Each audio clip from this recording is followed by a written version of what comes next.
ডিভোর্সই একটা শব্দ যেটা শুনলে মানুষ মুখ ঘুরিয়ে নেয়, কিন্তু কেউ জানতে চায় না এই শব্দটার পেছনে কত রাতের কান্না, কত অপমান, কত না বলার গল্প লুকিয়ে আছে। আজ আমি কথা বলবো একজন ডিভোর্সি মেয়ের হয়ে, কিন্তু যে ভেঙে পড়েছিল কিন্তু ভেঙে যায়নি।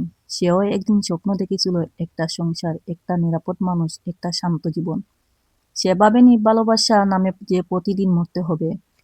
সে তো শুধু ভালো বউ হতে চেয়েছিল।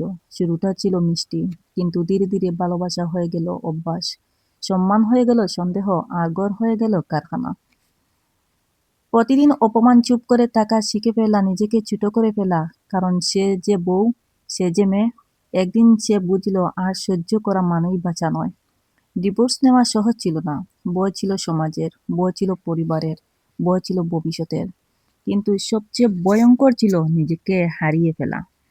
ডিভোর্সের পর মানুষের চোখ বদলে যায়। একজন পুরুষ ডিভোর্স হলে সে দুর্ভাগা, আর একজন নারীর ডিভোর্স হলে সে দোষী। কেউ জিজ্ঞেস করে না সে কেন ভেঙেছে। রাতে ঘুম আসে না, নিজের সঙ্গে কথা বলতে ভয় লাগে। প্রশ্ন আসে, আমি কি ঠিক করেছি? আমি কি খারাপ? এই সময়টা একজন ডিভোর্সি মেয়ের সবচেয়ে বেশি শক্তিশালী হয়, কারণ সে একা লড়তে দেখে। ধীরে ধীরে সে উঠে দাঁড়ায়, নিজের কাজ শেখে, নিজের স্বপ্ন ফেরত আনে, নিজে আর করে। সে বুঝে একজন নারী কেবল কারো স্ত্রী হয়ে জন্মায় না, সে নিজেও একজন মানুষ।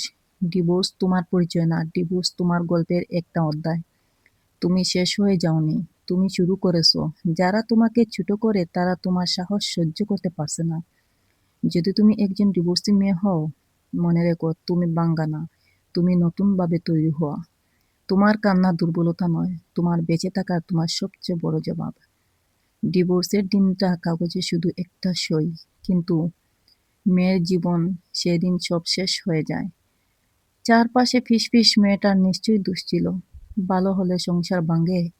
ডিভোর্সের পর একজন মেয়ে শুধু একা না, সে সন্দেহের চোখে দেখা যায়।